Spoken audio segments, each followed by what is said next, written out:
আসসালামু আলাইকুম।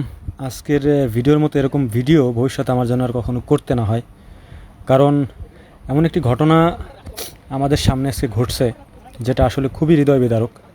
আমাদের পাশের গ্রামের একটা ছেলে গতকালকে বিকালবেলা একটা না তিন চারজন ছিল ওরা, আর কি চারজন নাকি তিনজন ছিল ওরা। এই যে যে ব্রিজ না, এখানে একটা ঘাটলা ছিল, এই ঘাটলা নদীর এই এপার থেকে, এটা হচ্ছে কুমার নদী, এপার থেকে ওপার পর্যন্ত মানে পাল্লা দেওয়া বলে আর কি।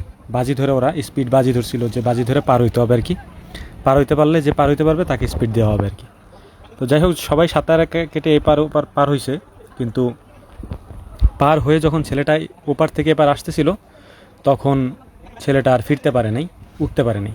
তবে এখানে যারা প্রত্যক্ষদর্শী ছিল, ছেলেটাকে আমি চিনি না, তবে আমার ছোটো ভাই যারা আছে বা আমার ওই যে ক্যামেরা ট্যামেরার কাজ করে যারা, ওরা ওদের পরিচিত আর কি, ছোটো 18 বছর বয়স আর কি, সম্ভবত ক্লাস 9-এ পড়ে ছেলেটা। তো ও এখান থেকে যখন ফিরতেছিল, মানে নদী পার হয়ে ওপার গেছে, ওপার থেকে যখন এবার এপার ফিরে আসতেছিল তখন নাকি কচুরির একটা ধাপ আসে। আপনারা কচুরির ধাপ বুঝেন কিনা জানি না, গ্রামের ভাষায় বলে আমরা অনেকগুলো কচুরি একসাথে মিলে যে আসে নদীতে যায় স্রোতের মধ্যে, ওটাকে আমরা কচুরির ধাপ বলি। তো ও যখন এই আসতেছিল তখন নাকি ওই এখান থেকে একটা কচুরির ধাপ আসছে। তো ওই পিছনে যেগুলো ছিল ওরা নদী পার হয়ে যেয়ে দেখছে যে ওই কচুরির ধাপের মানে আসার পরে আর ওই ছেলেটাকে দেখা যাচ্ছে না আর কি। তো ওনারা বললো যে হয়তো ও ফেরার সময় কচুরির ধাপের ওইখানে উঠতে গেছে ডুব দিয়ে, হয়তো উঠতে পারে নাই, কচুরির বড় ধাপ ছিল, ওই কচুরির ধাপের নিচে পড়ে হয়তো ও ডুবে গেছে আর কি। তো এরপরে গতকাল বিকালে সন্ধ্যার দিকে এই ঘটনা ঘটছে।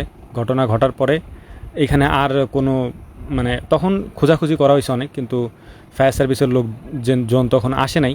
সকালে যখন ফায়ার সার্ভিসের লোকজন আসছে তারা এসে অনেক খোঁজাখুঁজি করছেন। এখানে আপনারা দেখতে পাচ্ছেন যে ডুবুরিরাও ছিল, মানে ফায়ার সার্ভিসের যে ডুবুরিরা ছিল, ফায়ার সার্ভিসের 2টা ইউনিট, এটা সম্ভবত এখানে মাদারীপুরের ইউনিটের একটা আর আমাদের মুর্শিদপুরের ইউনিট হচ্ছে একটা। তো ওনারা কাজ করতেছিল 2টা ইউনিটে, কিন্তু কোনোভাবেই পাচ্ছিল না ওনারা, কারণ এইখানে এত গভীর এই নদী, বর্তমানে যেহেতু পানির সিজন, বর্ষার সিজন, আরও বেশি গভীর।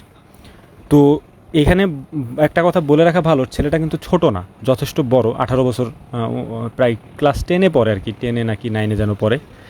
তো আমরা চেষ্টা করতেছিলাম যে আমরা কিছু করতে পারি কি না। তো এখানে আমরা যারা গেছিলাম আমাদের গ্রাম থেকে, তো আমাদের প্রতিবেশী যেহেতু মানে পাশের গ্রামে নদীর এপারে, তো আমরা কয়েকজনে মিলে পরামর্শ করলাম যে এখানে তো ট্রলার পাওয়া যাবে না, ট্রলার ছাড়া আমরা কিছু করতেও পারবো না, আর এখানে শুধু শুধু যায় দাঁড়ায় থেকে তারপরে মানুষের মতো মানে ভিড় করে কোনো দরকার নেই, কিছু একটা করতে পারি কিনা সেটা দেখি। তো আমরা যথারীতি বেশ কয়েকজনের পরামর্শ করলাম, পরামর্শ করে তারপরে আমরা পানিতে নামার একটা প্ল্যান করছিলাম আর কি, যে আমরা নামবো আর কি, ডুবুরিদের সাথে আমরাও নামবো, যেহেতু আমরা গ্রামের মানুষ অতটুকু তো মোটামুটি আমরা পারবই। তো এখানে যখন আমরা নামার পরে ফায়ার সার্ভিসের লোক ছিল, ওনারা সবাই ছিল, তো আমরাও বেশ কয়েকজন ছিলাম নামার জন্য। বাট আমরা নামার আগে দেখতেছিলাম যে মানে যেহেতু নদীতে স্রোত ছিল, অনেক দূর পর্যন্ত যাওয়ার জন্য ট্রাই করতেছিলাম যে দেখি যে ওকে কোথাও পড়ছে কিনা বা ভেসে উঠছে কিনা, যেহেতু ছোট বাচ্চা যদি হইতো তাহলে ভেসে উঠতে এতক্ষণে। অ্যান্ড আমরা মোটামুটি এটা এতটুকু জানি, আল্লাহ তাআলা হয়তো ওর মৃত্যু এভাবে লিখছে, মৃত্যু তো হয়ে গেছে যতটুকু বোঝা যাচ্ছে, কারণ হচ্ছে আপনার গতকালকে বিকালবেলা ডুবছে, এখনও পর্যন্ত উঠে নাই, তার মানে পানির নিচে এতক্ষণ বেঁচে থাকাটা আল্লাহ তালা যদি বাঁচায় না রাখেন সম্ভব না আর কি, পৃথিবীর নিয়ম অনুযায়ী আমরা যতটুকু বুঝি আর কি প্রাকৃতিকভাবে। তো আমরা প্রায় 1 কিলোমিটার পর্যন্ত গেছি নদীর পাশ দিয়ে, যে কোথাও কি ফুলে টুলে ভেসে উঠছে কিনা, কারণ বডি তো ডিকম্পোজ হওয়ার কথা। আবার একটা জিনিস চিন্তা করলাম, বডি ডিকম্পোজ হবে না যদি, যেহেতু ছেলেটা বড়, হ্যাঁ 16-17 বছর বয়স, তো ও এত ছোট না যে এত তাড়াতাড়ি বডি ডিকম্পোজ হবে। যদি বাচ্চা হইতো তাহলে ভাইসে উঠতো হয়তো 2-3 ঘন্টা পরে। তো আমরা দেখার চেষ্টা করতেছিলাম, অনেক খোঁজাখুঁজি করলাম, কিন্তু কোনোভাবেই পাচ্ছিলাম না বা পাই নাই আমরা এখনও পর্যন্ত। যখনও পর্যন্ত আমরা ভিডিও শেষ করে আসছি বা আপনারা দেখতেছেন বাড়ি চলে আসছি আমরা, কিন্তু আমরা পাইনি। হাজার হাজার মানুষ বিভিন্ন গ্রাম থেকে আসছে এলাকার লোকজন।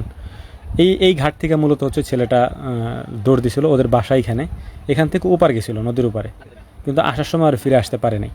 এখানে অনেক মানুষ তারা চেষ্টা করছেন, এলাকাবাসী, উঠানোর জন্য বা খোঁজার জন্য, কিন্তু পানি এত গভীর, যেখানে আমরাও গেছি কয়েকবার, গামছা টামছা নিয়ে গেছি যে নামবো আর কি, কিন্তু পানির গভীরতা এত বেশি ছিল যে যেখানে ডুবুরিরাই নিচ পর্যন্ত যাইতে পারতেছিল না। তো আমাদের এখানে যাওয়াটা আসলে খুব টাফ হয়ে যাচ্ছিল, কারণ পানির নিচে পানির যে চাপ থাকে এটা মানে আমাদের জন্য সহ্য করাটা সহজ না।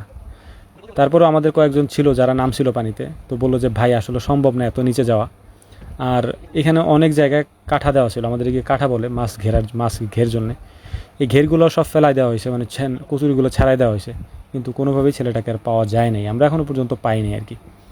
তো এই ভিডিওটা করার একটা উদ্দেশ্য ছিল আমাদের, সেটা হচ্ছে যে আপনাদের সতর্ক করার জন্য। পানির সিজন এখন, ছোট বড়, আর যারা বিশেষ করে সাঁতার জানে না তারা আসলে নদীর পাশে এরকম না যাওয়াই ভালো, গভীর মানে পুকুর যেগুলো আছে সেখানে। এটা হচ্ছে সবথেকে গুরুত্বপূর্ণ একটা বিষয়। আমরা অনেক চেষ্টা করছি, চেষ্টা করার পরে যখন আমরা পারি নাই আসলে তখন আমাদের ফিরতে হয়েছে আর কি, কিছু করার ছিল না। অনেক চেষ্টা করছি আমরা, আমাদের যতটুকু করার ছিল আর কি। এখানে অনেক মানুষই চেষ্টা করছে, শুধু আমরা না, এখানে আরও অনেকগুলো ট্রলার ছিল যারা চেষ্টা করছে যে দেখি কোনোভাবে উদ্ধার করা যায় কিনা বা পাওয়া যায় কিনা, অন্তত লাশটা পাওয়া যায় কিনা। বাট আমরা কোনোভাবেই সেটা পাই নাই অনেক খোঁজার পরও। তো এটাই চিন্তা করলাম পরবর্তীতে, যে দেখতে পাচ্ছেন আপনারা যে ডুবুরিরা নিচে গেছে, ডুবাচ্ছে তারা আর কি। ডুবুরিরা অনেকক্ষণ চেষ্টা করছে, ওনারা দুজন ডুবুরি, একজন উঠে আর একজন ডুব দিচ্ছে আর কি, একজনই যেখান থেকে রশি দেখা যাচ্ছে আর কি। কিন্তু অনেক চেষ্টা করার পরও ছেলেটাকে পাওয়া যায়নি। হয়তো 2 দিন পরে ওর বডি ডিকম্পোজ হয়ে গেলে আস্তে আস্তে ফুলে কোথাও ভেসে উঠবে আর কি। কিন্তু আমাদের ব্যর্থতাই বলবো, কারণ আমরা পারি নাই। যাই হোক, পরবর্তীতে আমরা ফিরে আসছি, যে এখন কী করবো আর।